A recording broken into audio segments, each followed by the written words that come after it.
Well, coming up on today's show, Dyson confirms the Singapore EV factory, Tesla's referral scheme changes again, and layoffs at Faraday Future. Well, good morning, good afternoon, and good evening, wherever you are in the world. Welcome to EV News Daily. It's Wednesday, the 24th of October, 2018. It's Martyn Lee here, and I've been through every EV story I can find today, so you don't have to. I'm trying to save you time and effort and bother, because I love doing this, and if I can wrap it all up in 20-25 minutes for you and save your time, well then, that's what I'm here for.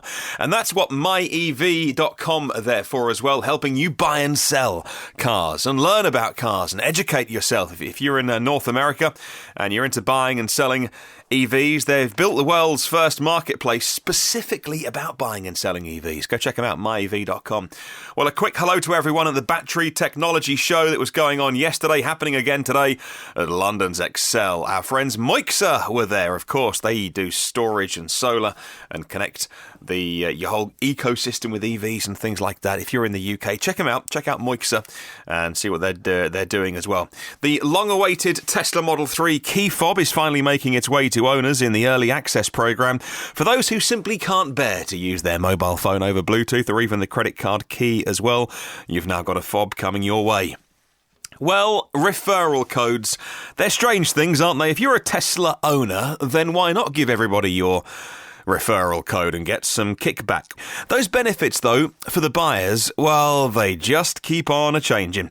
Now, if you buy a Model 3 with a referral code, you get 6 months free, unlimited supercharging, and that replaces the $100 of credit. That was updated last month in September. It even applies to the new $45,000 mid-range Model 3, and it will be retroactively applied back to September the 19th, when the last scheme was changed to the credit amount. How do you think you'd feel if you paid $150,000 for a Tesla Model X and come Christmas and the big getaway, you're stuck behind a bunch of $45,000 Model 3s, all filling up and juicing up with their free supercharging?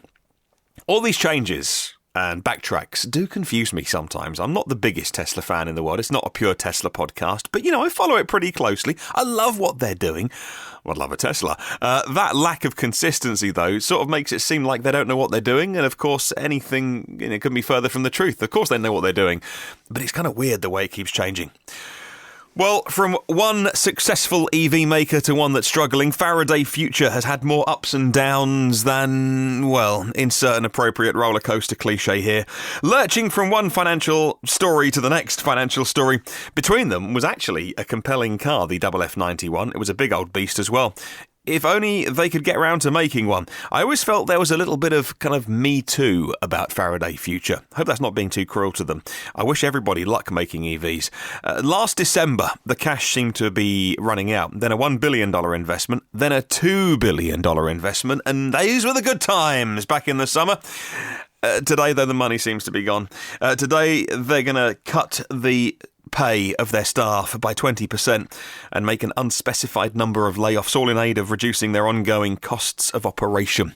The chief executive, Jia Yuting, has agreed to take a nominal salary of $1. A statement said this, and I quote, "We are in the process of implementing plans to cut staff wages by 20%. Hourly paid workers will see a wage cut by 20%, and this will take immediate effect in accordance with the law of California," end quote. Last year, Faraday Future posted a loss of $339.6 million, by which Tesla standards isn't too bad, actually, but the fortunes of both companies seem to be heading in opposite directions as Tesla edges closer to profitability. Well, there was a little bit of anger here in the UK today. Frustration, I think you'd call it. One of the most influential innovators in the country, James Dyson, has been a very loud voice arguing in favour of us leaving the European Union, aka Brexit, and arguing for less European integration. We'll do it our own way and we'll go it alone.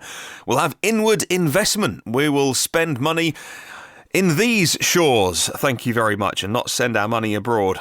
Well, it's all well and good saying it, but today he announced his electric car project is moving forward, and the factory's going to be in Singapore, which is a long way from the UK.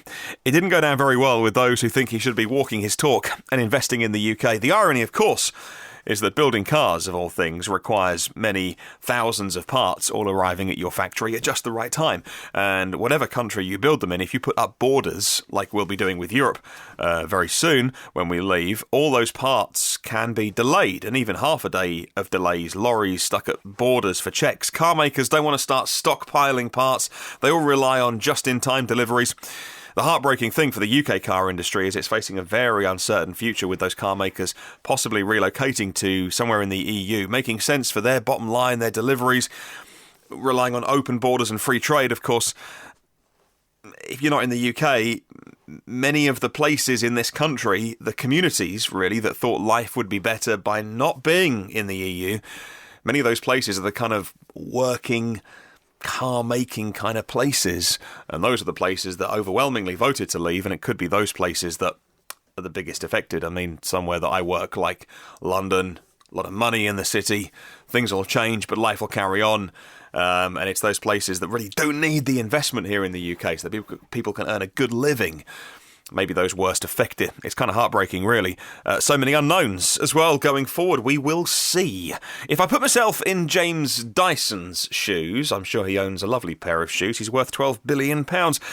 If I were him, he's already investing £200 million in an R&D centre in the UK. He's got a university to train the next generation of engineers in Asia. It's a crucial market for his cars that he'll be selling. Elon Musk has said you've got to build the cars where you're going to sell them if it's going to work, and a gigafactory is heading to every continent from Tesla. So if I were James Dyson, I probably would do the same thing. I mean, I am criticising him and not. If it was my signature on the cheque, yeah, I mean, you would do it where you could make money. And of course, Singapore has a trade agreement with China, so it all kind of works out. Business Green says that the move comes on the same day that a cross-party group of 42 parliamentarians have signed a letter from the chair of the Environment, Food and Rural Affairs Committee, Neil Parish, MP, calling on the Chancellor here in the UK to use next week's budget, when they give the big speech of where the money's going to be spent, to stimulate the uptake of EVs. You see, the British government as well talk the talk, but just don't walk the walk. They talk about this huge investment, but it's kind of really small change in the grand scheme of things. Separately, the British Vehicle Rental and Leasing Association and the AA, that's the Automobile Association, and the RAC, the Royal Automobile Club, and a host of green groups like Client Earth and the Green Alliance also have written to the Chancellor this week to call for tax incentives to encourage adoption of EVs. Of course, our government here talk about being a world leader in EVs, and this week they just cut the incentive programme. Specifically, the letters that are being written to the Chancellor urge him to bring forward company car tax reductions down to 2%, and to do it next April in 2019, rather than maintaining the current plan. And it's a really bizarre plan to increase the current company car tax for EVs to a huge amount next year and then cut it to almost nothing the year after. It's weird. It's almost as if the car makers have asked for some sort of 2020 plan. We'll see what happens there. I've got no great hope that they're going to cut the company car tax next year. I think it'll still be pretty big, and I think the car makers will get their way. I think the market will open up in 2020, just in time for those new European emissions rules to kick right in. Well, from one solid-state fan, James Dyson, to another, Fisker, Henrik Fisker, the startup company, founded after, named in his own name, is betting their future on solid-state batteries. Now they've secured some extra finance from Caterpillar. Yes, Caterpillar, who make all the heavy plant machinery. Whether we will see the 400-mile E-Motion Fisker depends on this battery technology which has been promised. The last we heard, they were getting 500 miles of range and charge from a 1-minute plug-in.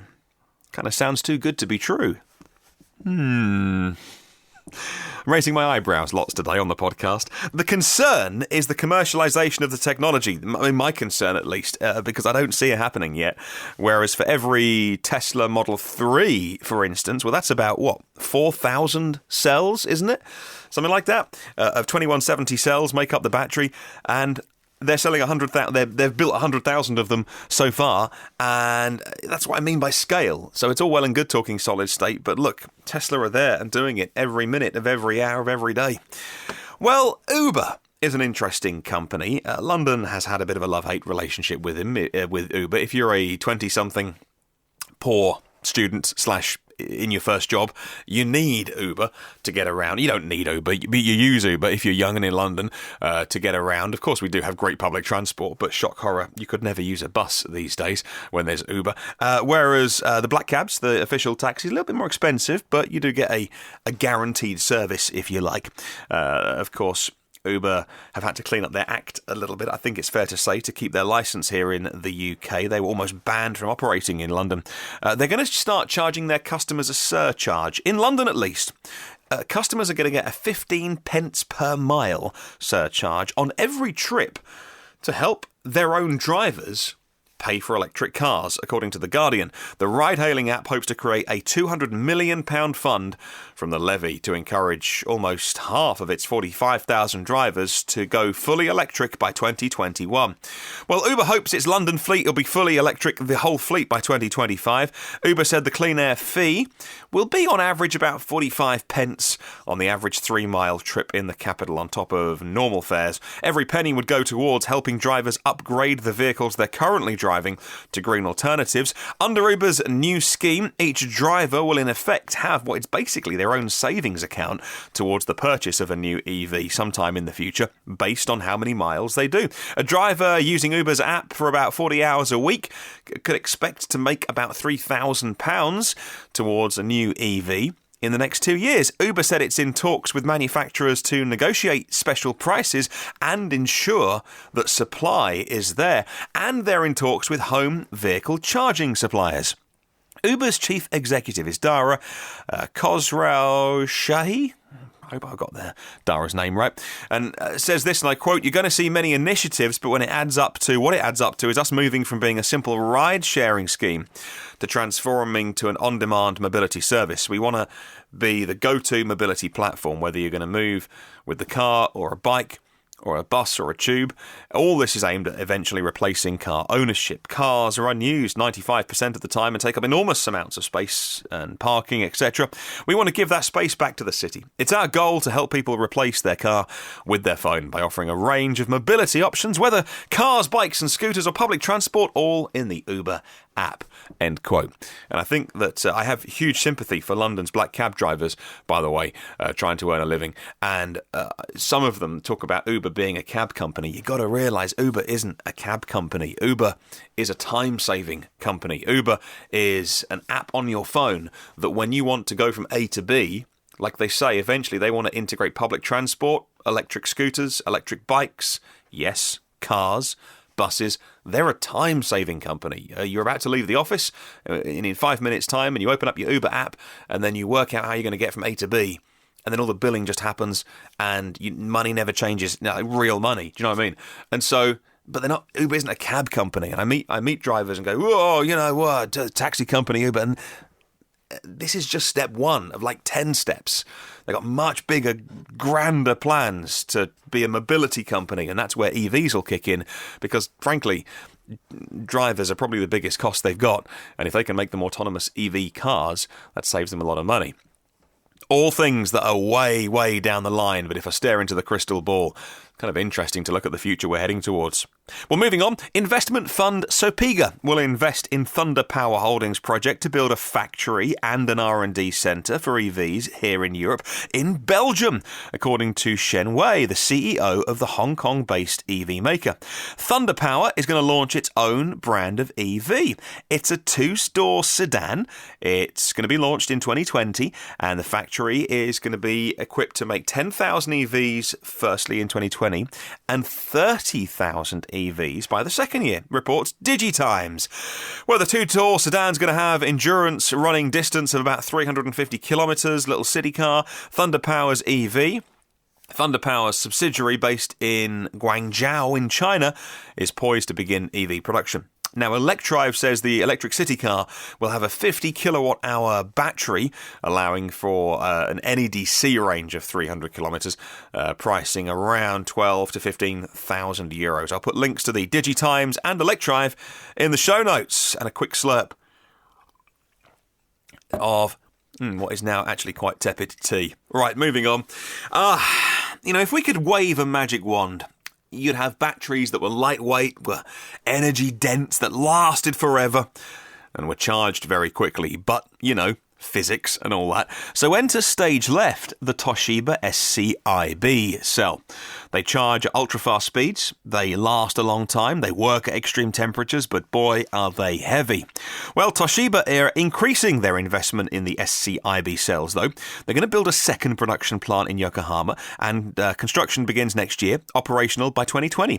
Well, Toshiba said this: the SCIB cells deliver long-life operation, rapid charging, high input and output, and large effective capacity. They operate across a wide temperature range and are very safe.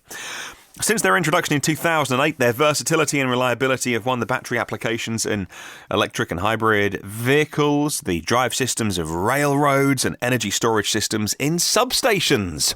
They're not for everybody, but where they work, Toshiba think they have a big future. Well, the Aussie firm SEA Electric are manufacturers of EV powertrains and conversions for commercial vehicles, and now they're introducing an all-Australian EV truck. It's based, though, on the Iveco Acci, the ACCI. I think I would pronounce that Acci. It's a battery pack that's 10 times the size of my Renault Zoe. It's 220 kilowatt hours. And the truck has 155 miles of range as a pure EV when it has a full payload. The truck is going to be used for waste collections to begin with.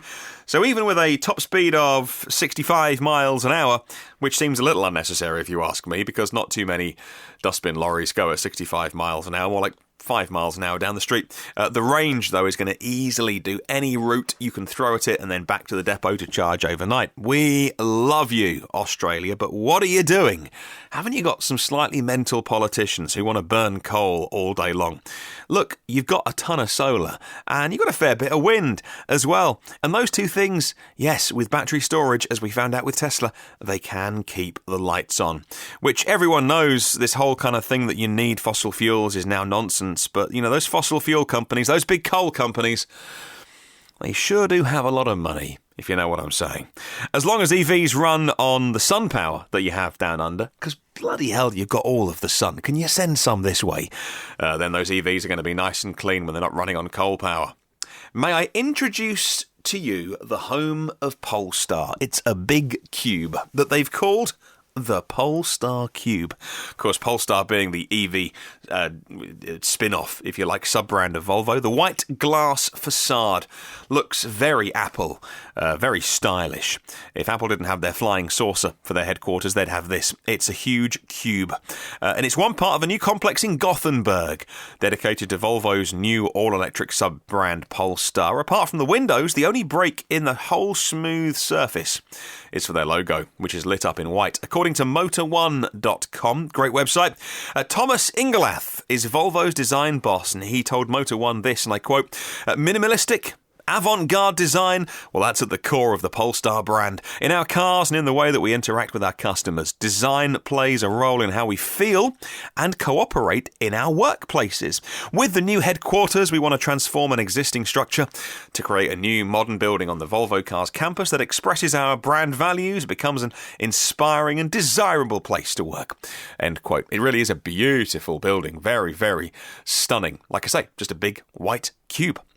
Well, finally today, PSA has big plans for utility vehicles. As per the Electrive story earlier today, PSA has announced plans to electrify their entire utility vehicle palette by starting in 2025. Starting in 2020, though, the Peugeot Expert and the Citroën Jumpy are going to be electrified, not pure EV, while the Citroën Berlingo Electric and the Peugeot Partner Electric are going to get a bump in battery size. Well, the Citroën Berlingo Electric is going to be updated from its 22.5 kilowatt-hour battery, putting it significantly at the moment behind Renault's Kangoo ZE. That runs a 33 kilowatt-hour battery battery pack.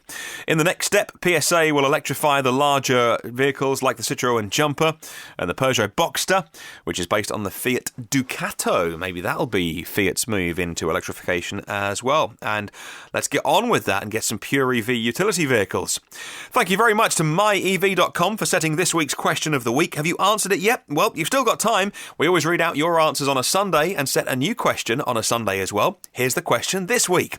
Putting range aside, because yes, we could always have more range. What do you feel is currently lacking today in the EV market? Is it design? Is it options? Is it a choice of models or education? Or is it the cost or the social pressure of being the first person in your group to own an EV?